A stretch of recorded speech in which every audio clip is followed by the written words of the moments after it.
If you're wondering whether you should buy an Eink tablet over maybe an iPad or maybe a computer with a touchscreen interface with a stylus, then these are the top 5 reasons why you should go for the Eink tablet. The first one, and it gets a lot of press, is the eye strain. These are reflective screens that only do contrast. There's no backlighting, and so there's no squinting.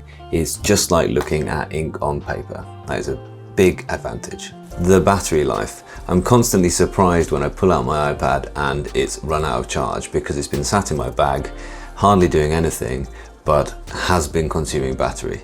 These devices have batteries that can last for 2 weeks. Some of them are billed as being distraction free. And although that seems like something that surely you can just stop yourself getting distracted, why would I want to buy something that can do less than an iPad just because it calls itself distraction free? That is actually a big benefit.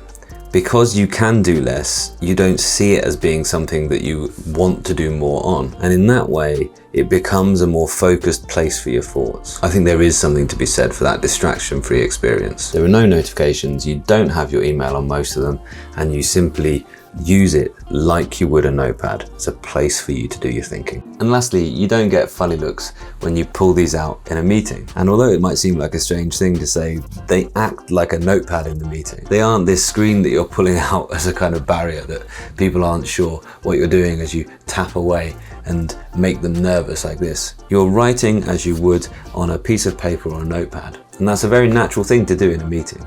So for focused meetings, they're actually really useful. I recommend them to you, and there is a key disadvantage, which is their price. But the more people who go for these things, the cheaper this technology will become.